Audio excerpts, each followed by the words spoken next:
Hello, this is Archon. And this is Nineball. And we're here with Westmarch Workshop. You guys have questions? We've got answers. They're not always right. They may get you killed. But hell, we're gonna do it anyways. In tonight's episode, we're gonna go through, tell you what we've been up to. We're gonna give you information on the news that you need to know, or the news that you at least deserve to hear about. And then we're also gonna go into some feedback we've gotten from the community, as well as talking about chickens. Yes, chickens. Why not? Why not chickens? Mm-hmm. You get what you pay for, I think. Uh-huh. And that's what we are here. We're chickens. Well, there you go. Here on Westmarch Workshop, chickens just for you. That was good. I like it. I mean, if you want accurate information, you're gonna have to pay for it. If you want accurate information, the internet is not the place for you. Yeah, you're looking in the wrong place altogether. That's on you, I think. You always get into like those conversations and someone goes through and quotes something from Wikipedia, and then someone else goes and said, well, anyone can throw in information, and then you're like, but the source is cited. It has a citation. Still the internet. Still the internet. Still the internet. Although I have heard that Wikipedia is more accurate than the actual encyclopedia. I would not be surprised, because if you have, I don't know if anyone's ever gone into like the talk page on Wikipedia, but it's like hundreds of people yelling at each other on the internet about what's real and how you should conjugate this verb. It's hilarious. Yes. Well, I guess we're getting sidetracked already, and during the intro, already getting sidetracked from our topic here. My bad. Yeah, that we are. Yeah. Well, why don't you tell us about your week in gaming? I'm interested to hear. Yeah, so obviously Birdie wants to join in now too. My Demon Hunter is still not dead yet, which is a good thing. I have some bad news when we get over to the community section with regards to some other players. And other than that, I guess the only other really big thing, I haven't played as much as I wanted to, because I got into the Heroes of the Storm alpha on Friday, so that kind of sucked away my whole weekend. But to keep the rep alive, I went and bought the Diablo pack, and so I've been only playing the Diablo characters, and I've fell in love with the Demon Hunter of all of the classes, of course. Surprise! Not biased, yeah, not biased at all. But she's a lot of fun. I really enjoyed it. It's a really cool game. So definitely something worth checking out once I gets into the beta phase. To hopefully get back into playing more of the Diablo here this week. Yeah. I was not to interrupt your to interrupt your week in gaming. I also got into Heroes of Storm beta or alpha rather, and I also played the Demon Hunter mostly. I guess yeah, there was no wizard, so it was next best class in my opinion. Real fun assassin type class, and I think me and Nineball both are admittedly horrible at MOBAs. Oh, definitely. No idea what we're doing, but I would say compared to any of the other MOBAs I've played, which is just the original Dota and League of Legends, way easier to get into. I didn't feel like I was horrible the first time I played it. Yeah, it's more of a slower paced game, so there's less opportunity for you to make mistakes. It's easier to pick up from your mistakes and in order to react to scenarios and team fights and such. Yeah. And the strategy's more obvious. You don't have to worry about last hitting. It's all team based, so you don't have to worry about like falling behind and just being useless the rest of the game. There's doing objectives is worth it, so you can kind of like pick and choose where you want to focus, and you always feel like you're somehow contributing. Yeah, I think it'll be good. I think the hardcore League of Legends players will stay there, and same with Dota, Heroes of New Earth, whatever. But for new MOBA players, I think Heroes of the Storm is where it's going to be. Yeah, it has a lot of fun, has a lot of potential for growth. It does, of course, have its failings. I did like the mastery and rune system from League of Legends. That gives you some form of progression as you gained your levels that increased your power. Right now, all we have, I think it's level 10. You unlock hero talents, so you have more options while you level in the game itself, but nothing that directly affects your overall power. Yeah. And of course, as you level in the game, you choose between one of two skills to add to your character. Hmm. Yeah, I thought it was a lot of fun. Was that it for your week in gaming? Yeah. Unfortunately, that was about it. Yeah, lots of Heroes of the Storm. So, Well, I feel ya, because I also had a pretty abbreviated week in gaming. mhm. As my viewers know, and as maybe people can hear, I got sick on Saturday. And I usually don't get very sick when I get sick. Usually I get it and I'm over it. And so I kept streaming and doing everything I was doing, but then by Monday morning it had gotten a lot worse, and I had a fever and stuff, and so I decided I should probably take a break. So I haven't played any games since Sunday. I've just been in bed. You've been Um, trying to not die. yeah, just fighting the good fight. I've been playing hardcore on real Yeah, life. I'm about to say we'll make a hardcore player out of you yet. Yeah, right. You got that mentality down already. No, yeah, my fever got up to about 102. But then today, the same thermometer told me my temperature was 96 point something, which is like 2 degrees below what it should be. So Yeah, that is almost as scary as having 102. I don't know. Yeah, well, a friend told me that some people just run cooler, but I haven't Googled it yet to Mhm. find out. I guess I wasn't too affected by it. What what did WebMD say about it? You Yeah, will right. die. WebMD says I have cancer all the There we time. go. Every time I go to WebMD, I have all the STDs and cancer. So, Yep. very Uh, pessimistic side, I think. But yeah, I am finally starting to recover. My fever is gone, and I just have a sore throat now. So bear with me, and yeah, I'll do my best.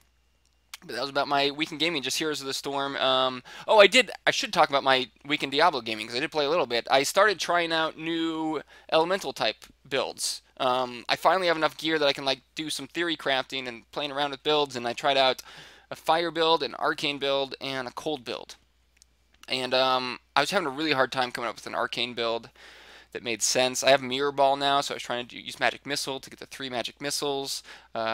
But other than that, I just couldn't find anything that felt really good. I didn't have the cooldown reduction to do an Archon build, and I don't have a Veer set either, so I wasn't really interested mhm. in an Archon build. Fire build, I could do a lot of damage with, but there's just no crowd control in Fire. So Mhm. unless my group could keep me alive, I was just always dying unless I stacked more defense. And then cold. Maybe I just have the right gear for it. Although I'm still missing Frostburn gauntlets. I had a good amount of cold gear, and I put together a nice Blizzard Frost Hydra magic missile build. I have the helm that makes it so Frost Hydra periodically casts Frost Nova, and was able to stun lock pretty well. Um, and honestly, I really just miss Blizzard Hydra. Back in the day, that's what all the wizards were running, Blizzard Hydra, I and yeah. I remember, before they changed Inferno, going through and leveling up a wizard purely for, force armor plus a Blizzard Hydra in order to actually farm, Inferno. Yeah, it was the way to go. And since then, they've super buffed both Blizzard and Hydra. But because of a bunch of other, synergies between skills, it hasn't been that popular. But I think it's time to bring it back. You can do Hmm. a good amount of damage with Blizzard Hydra, and it has an insane amount of CC built in. You hardly need any defense on your build. So yeah, I'm having fun with the cold build right now, although it's been a few days. But looking forward to trying out some new builds now that I have a good collection of legendaries. Yeah, you should probably switch more over to the fire build instead of the cold build to help you with your little sinus problems That going that on there. explains the cold. I was just Yep, playing the cold build too much on my wizard. there you go. You have to go to the Diablo MD in order to get that Yeah, information. yeah, right. Oh, let's take your Uh, advice there. mhm. But kind of hopping off of one of the things that you mentioned there, talking about the Veers set. Let's start getting into some of the news and some of the hot fixes, Yes. and things that we have coming up in the community itself. Well, the hotfix hasn't gone through yet. The Veer set, as we commented in last week's episode, is broken, and that you actually have to use the one specific Archon rune skill, and I believe that was power. I have Or, heard. I haven't tried it out yet. I heard that pure power and the one that increases your damage and the one that reduces the cooldown. That Veerset mhm. wouldn't give you either of those, so you'd have to pick one or the other. But Yeah. I Okay. could be wrong. Yeah, so that's the only way to actually unlock the set bonuses in those is to use one of those two runes. But they have an upcoming fix for that one, so that way it will work with no matter what rune that you actually have selected. It's of course it's not in the game yet. Yesterday's hotfix just addressed some more exploity things. You know, people going through and farming mobs that spawn more mobs to just sit there and farm infinitely for a bunch of very weak creatures. They made it to where now you only have a max of 2 waves. After those 2 waves, they stop spawning any creatures. Oh, yeah.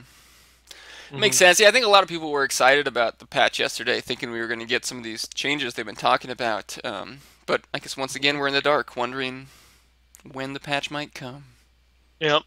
Um, And then along with the Veer set is the Inya set that unlocks all the effects of all four mantras at once. That's currently not working either. So they'll be putting in a fix for that one to allow you to actually have gain that benefit and make it worth having the 4-piece set bonus. Yeah. Do you know what the bug on that was? Was it just doing nothing? I'm not sure. I Let had me go through and look it up. You talk and dance while I go and find All out. right, well, I had played with someone who was using like legacy in his 4-piece, and it was working just fine. So Oh, I don't know if that yeah. was the bug or if it was just on the new one or what. Hmm. Yeah, that I am not sure. Though I do know that I believe it's not working like period, that you're not gaining the benefit from any of the mantras.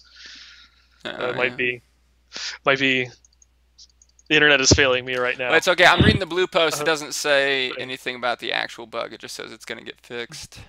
well, and like we said in the intro, we're going to give you the answers, so they're not always Yeah, correct. you got to do your own research. You got to pick and choose Uh, what to believe us on and what you want to look up.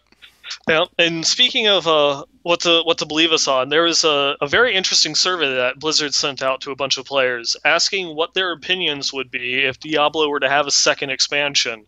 Now, it's a very this usually goes out to a very small group of randomly picked people, and neither Archon nor myself or anyone that I know from the BlizzPro staff got the survey. We're just not random So, enough. yeah, we're just not random enough. Maybe we should try it out, though. Your dancing probably will help. Um, I do what I can. and it's just that's really interesting that they're already kind of going through and throwing out would you be interested in another expansion immediately following the release of their first expansion. But this really shouldn't come as a surprise to anyone because there was that old document that talked about the Blizzard release schedule. I want to say from 2009, 2010, that talked about not just World of Warcraft and StarCraft and Diablo, but all of their expansions going out from there. And on the Diablo side of it, there was actually expansion 1 and expansion 2 that was set to be released. And some of Jay Wilson's conversations that he had prior to the launch of the Diablo 2 Classic is he used expansions whenever he talked about it. And it wasn't until about 6 months prior to launch that they changed their verbiage to expansion or, potentially an expansion. They started closing that in and not wanting to talk about the future. They wanted to just get the game out. And now there's already starting to be rumors that there might be something past Reaper of Souls, which, of course, spoilers. Is it?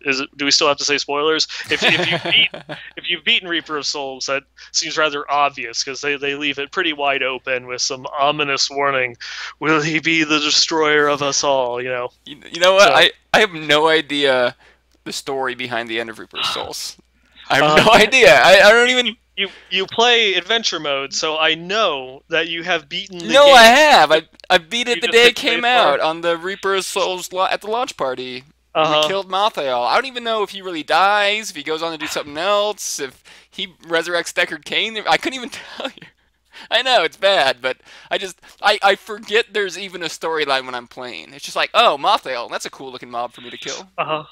Yeah, that's cool. I wonder where he's from. Yeah. He's an interesting looking demon, isn't he? I, I was more interested in the boss mechanics. Someday I'll go and I'll figure out what happened. We need to have a conversation at some point. We definitely we this, definitely have to have a this is conversation why at we some make a point. good team on our Yeah. podcast. You can fill in whenever I'm an idiot. Uh-huh. And there's some people in there, no Diablo lore for the win. I heard that. And see, I there's people on my team here as heard. well. Some of us we're just, we just care about efficiency, I guess.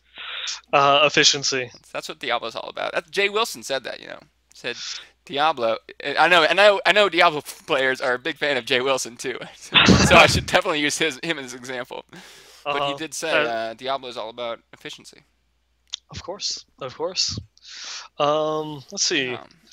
Um, What else do we have? I Oh, of was course. Do go you want for to it. talk about the Herodric Cash buff coming up? I was just going to talk about that. Perfect. Yeah. I think a lot of people have been upset that it doesn't make sense to do bounties on high difficulties, and it's not worth it for most players to do rifts on high difficulties. And a big part of that is because the caches and the blood shards are the same regardless of what difficulty you're playing on, and it looks like they're going to be buffing both of those. um, Herodic cache has got, I don't know if they actually both got a blue post, I'm sorry. Anyways, I sorry, go ahead. It's in the same thread. Okay, They it's in the they same did thread. they did talk about it. Grumiku was going through and talking about it on those changes. That's right. Yeah, so Haragic caches should be the loot from the cache will be determined based on what difficulty you got the cache in. Mhm. And I don't know if they've said how much it's going to increase, but I would assume it'd be I, proportional to the yeah, difficulty increases. yeah. From what the it kind of was laid out, I guess you it's should be going to have the. explaining this because I clearly have no idea what I'm talking about. I'm sorry.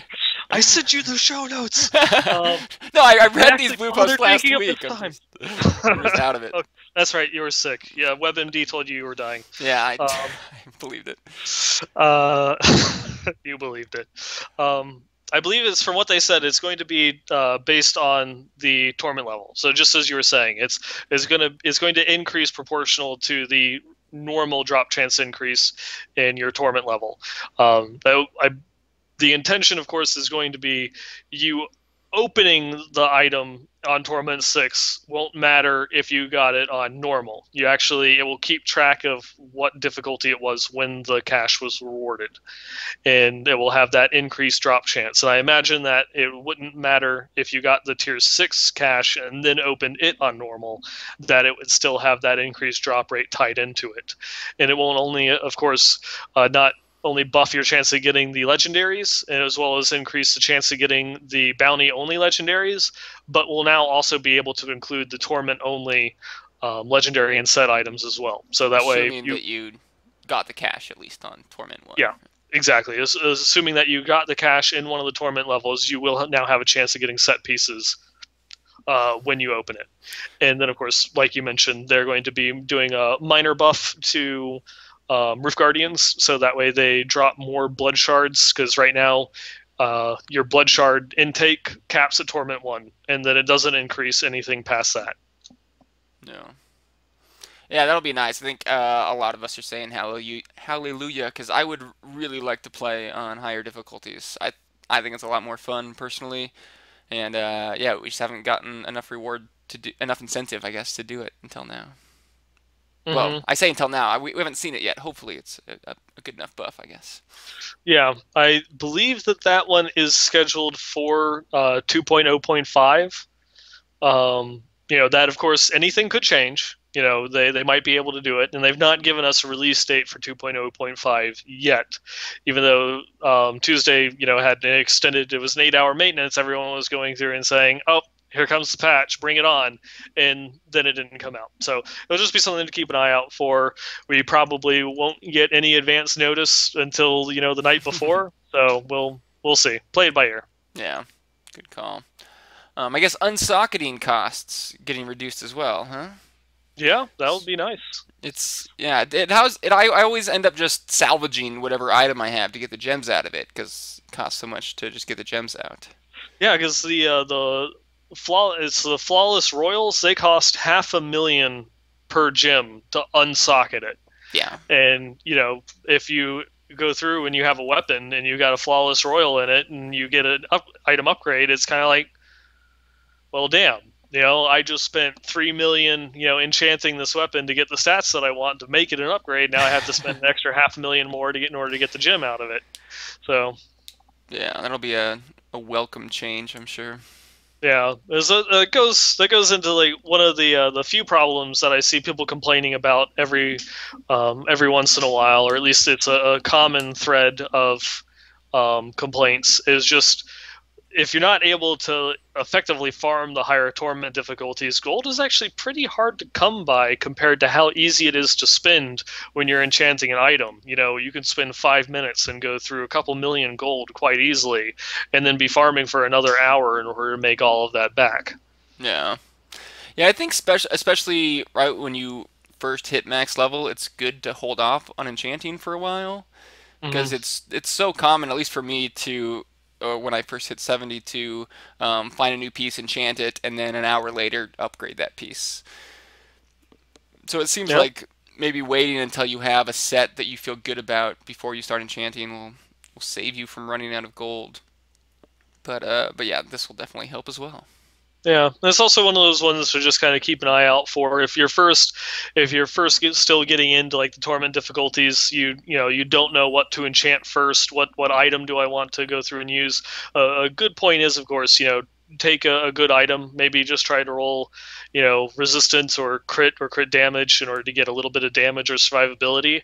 But the things you really want to watch out for are partially completed, you know, trifectas. If you find a glove that already has attack speed and crit chance on it, you know, and it has, you know, say like vitality, you know, increased healing or you know life per hit, you can go through and re-roll that into you know the one trifecta stat that you're missing, and that will give you an astronomical DPS increase.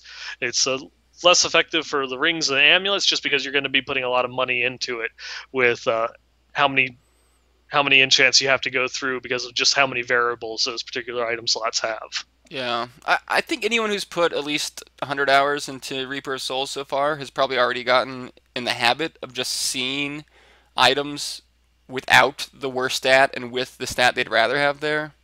I Yep. think like after just going through hundreds of items over and over again, eventually it just happens naturally. You don't even have to think about it for too long. But if you're not there yet, sometimes it's a pain trying to figure out like, okay, well I don't want that, so it could be this. It might take a while. Don't worry, it gets easier. Mm-hmm. I can look through gear much quicker now than when I first hit 70 for sure. Yep. Yeah, because you just know what to look for, and you know, looking for those, you know, those partially completed stats are the one thing that you really need. You know, it becomes second nature. Yeah, for sure. Blizz Pro had covered a pretty interesting interview this week. The Yeah. Shack News Q&A. Yep. Yeah, I guess a lot of questions that I was uninterested in, but one particular, you should probably talk on it more than me because that has a lot to do with D2, I think, and you've played more D2 than I have. Okay. Yeah. One of the more interesting things that they mentioned in you know this interview again is kind of more pointing towards the future and what they want to do with the game. You know, I guess this would be something past 2.1 since we're just hearing about it now. They have some ideas to implement legendary gems into the game that, to quote, will offer new tactical options to players. You know, that to me means more than just plus resist, plus strength, you know, plus base stats. And they're going to have some variations or some, you know, proc or random ability that it's going to have, much like, you know, runes or jewels from Diablo 2. You know, I don't think that we're going to have rune words or anything like that because they've said specifically they have no interest in bringing rune words back into the game. They could change their mind, of course, you know, but Yeah. I hopefully do think that they're going to actually add some unique perks or benefits from these legendary gems.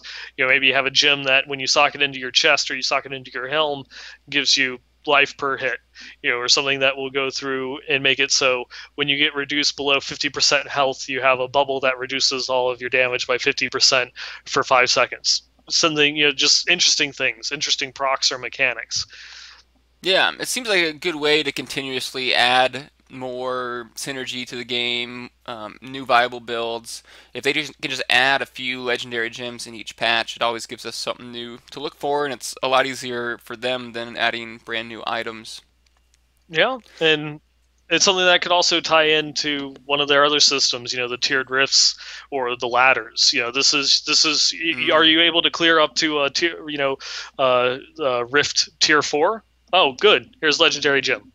Yeah. This is your reward for this season of Tiered Rift. Season 1 of 2014 Tiered Rifts. If you can make it to Tiered Rift number 5, you get this legendary gem. You know, Yeah. That's a so they really can good make it. idea. Yeah, and obviously, one of the things that would be interesting is if you made them non-BOA, so that way they could be traded, and it added some, incentive to it, so that Ins- way people hmm. could use it as a commodity, if you only were able to get one or a limited number of these items that you had to use wisely. An incentive to get out your credit card and go to some third-party website and buy some That gems. that is the dark side, and that is why it probably will never happen. I just wanted to throw that. I just wanted to throw it out there. Just wanted to throw it out there. Yeah, I know we're on different sides of the argument on that one, but it's probably for the hmm better because I know there's viewers that I sympathize for each of us. I will concede. I will concede that point. Yeah, no, yeah, pros and cons of trading, can't escape it, I suppose. hmm But yeah, it was cool that they're already talking about new things that they haven't announced yet this early into the expansion being out. Hopefully, they actually follow through with that one. Yeah.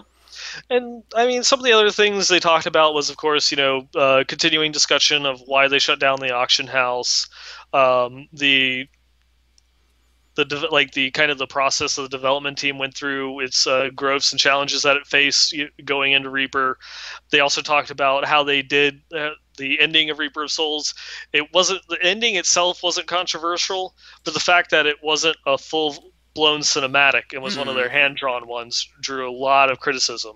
And they go into some of the reasons why they did it that way, because they wanted to make it very player focused. They wanted to go through and show your player, because if you've not gone through multiple classes or really paid that much attention, kind of like Archon here that just spacebarred his way through the ending. um, it changes depending upon the class that you play. So whichever character you're playing, whether it's a female demon hunter, a male monk, what have you, it will be that person in the ending that Tyrael goes on to talk about. So it's just a nice little flavor thing that they added in to focus it in on you, the player, and how you're the hero of Sanctuary. Yeah, do you buy that? Do you buy that they really would rather have a hand-drawn one than a full-blown cinematic at the end? I mean, I can understand why they made the choice, but do you really think that they feel that was better than a Blizzard cinematic? I will answer that by saying I would have greatly appreciated a full blown cinematic depicting Malthael's death. Yeah, I can't. I mean, I think it was good PR of Blizzard to say, "Hey, this is the reason why our ending doesn't suck." Um, but like, what players are out there like, "Oh, thank God they didn't give us a cinematic and they gave us this hand-drawn thing that's personalized to my uh, character, yeah. personalized to the one of the 5 classes that I could have chosen." hmm I mean, I think. I mean, I don't know why. Maybe Blizzard ran out of time. Maybe they didn't have it in their budget. Maybe it really was a decision that they thought it would be better. But um, you know, if it was Reaper of Souls coming out 2 months earlier, or us getting a cinematic, I think most of us would have agreed with Reaper of Souls coming out earlier. But it seemed like a pretty PR response to me. Yeah, I mean, it very well could be. It wouldn't be the first time a game company has gone through and, kind of bent the truth a little bit as to why they did something.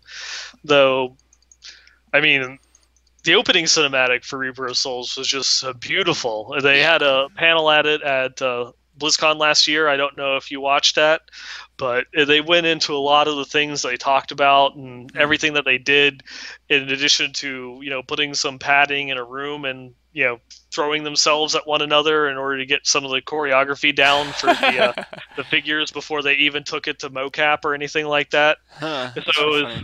yeah, it was really interesting seeing them, talk about the tools that they use to develop the cinematic and what the cinematic team goes through. Um, Yeah. I mean, I think we can all agree Blizzard's cinematics are some of the best out there. yeah, they need to make a movie. They're That's it. making a Warcraft movie. They could have done it all in house. I still think, one of my favorites is the opening to Heart of the Swarm. You go through and you watch that, and you're like, I would watch this movie. Yeah. They could make this a 30-minute film, and it would sell an unbelievable amount of DVDs. Yeah. I would get pirated all over the internet, I Yeah, it's swear. true. I think the problem though is that it would appeal really well to Blizzard fans, and not so much at all to non-Blizzard fans.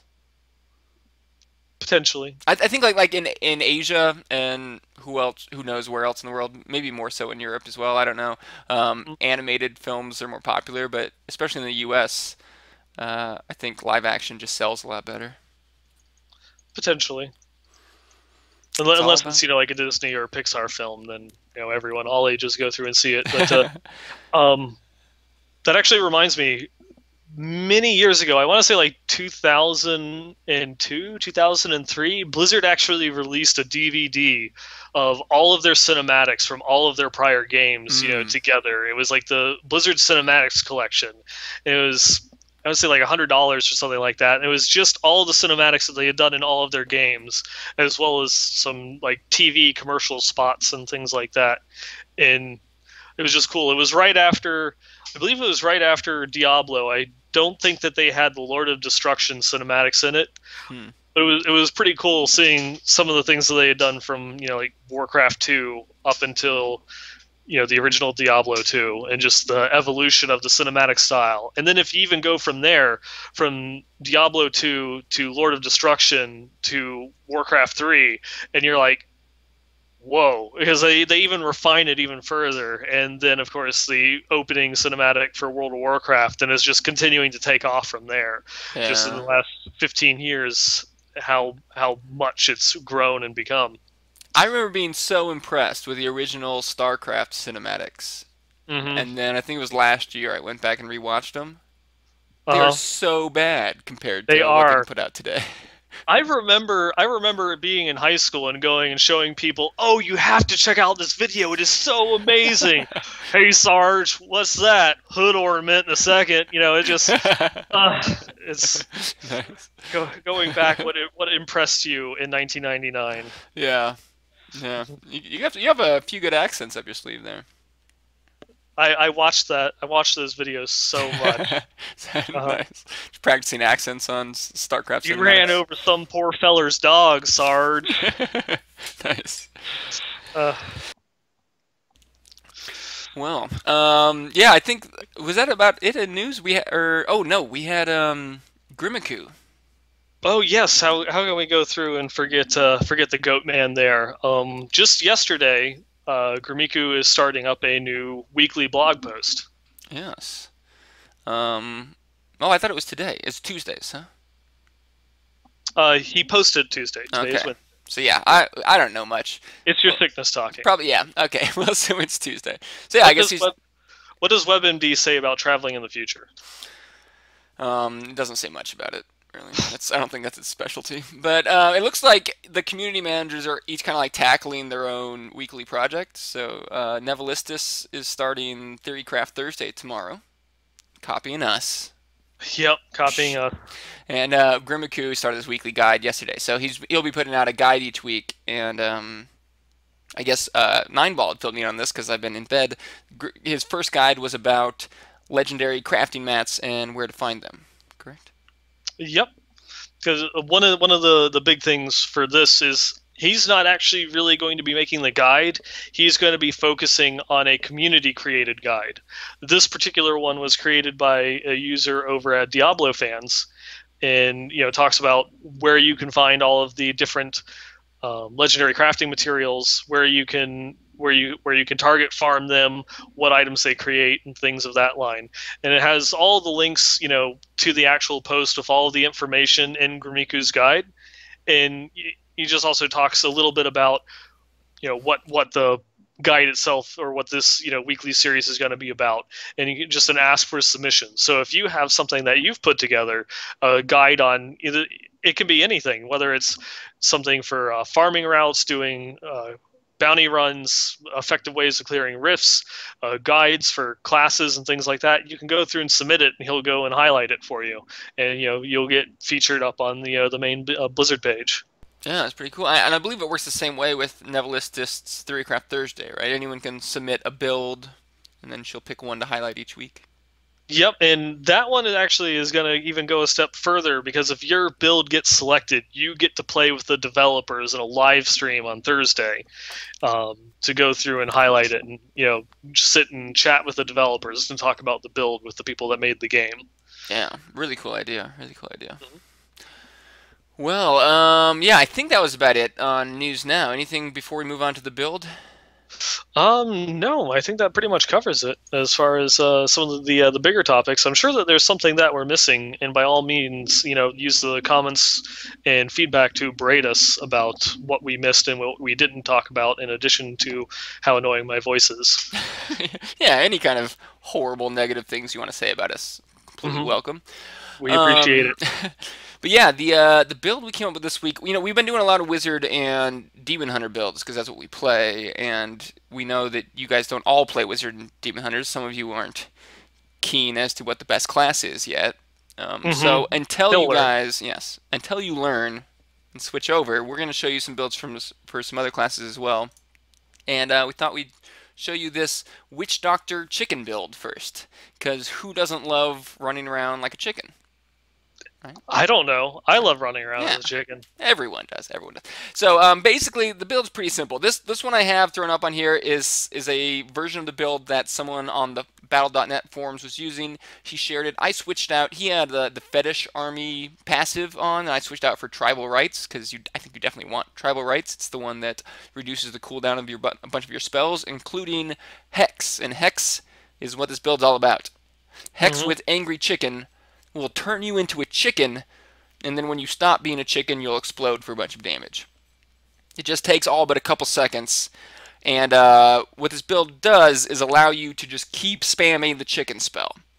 It's not a good build from what I can tell. It's just ridiculous. It is tons of fun, especially when you're going through in lower difficulties and can one shot everything. But yeah, Yeah. not exactly Torment 6 material. No, If no. you farm Torment 6 with it, my hat is off to you. Yeah. Well, yeah. A lot of people are saying it is efficient, but watching videos, I can't imagine. Basically, you're trying to get as many kills as you can when you explode, because Grave Injustice will reduce the cooldown of all your spells by 1 second for each enemy you kill. So you kill enough, you can just pop chicken again. They have fire bats on here. You probably want some kind of spell because occasionally you're going to have to fight things without being a chicken. And then the rest of the things, they're mostly big cooldowns because you're going to be stacking cooldown reduction. Hmm. I just realized I muted myself. I'm so sorry. Oops. I wonder what Apart, happened there. yeah, sorry. I just died midstream. Anyways, let me get back to the chat so you can see us talking. Aside from the passives that are bringing down your cooldown, you're also going to want to stack cooldown on your gear and your Paragon points. So you want the gem in your helm, and then wherever else you can get it until you get to the point where you can just be a chicken all the time, because that's what this build's all about. Yep. So now I don't think neither me or Nineball have actually played around with the build much because we don't play witch doctors, but we've seen a few videos and we'd love to hear your guys' opinion. So if you try out the build, drop us a line. Or this is a good time just to mention if you have any feedback on the show, drop us a line, westmarchworkshop@blizzpro.com. But I think that's about all we have for the build section. Sorry, it's kind of abbreviated. Did you have anything to add that I missed?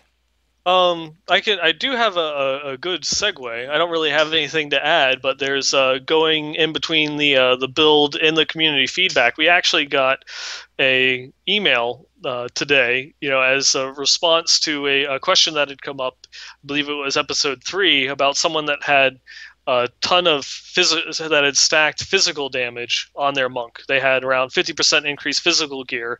It was a TJ. This was an email that was sent to us back on the 15th. It asked if we could go through and tailor a build to his gear because he had such a massive increase to all of his physical damage.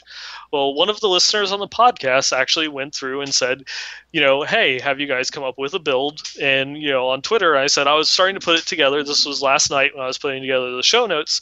And they said, well, I've actually gone through and I've put something together, and if you don't mind, I can go and email it to you. So this upstanding individual, Danny Ray, he went and submitted his build, and it is actually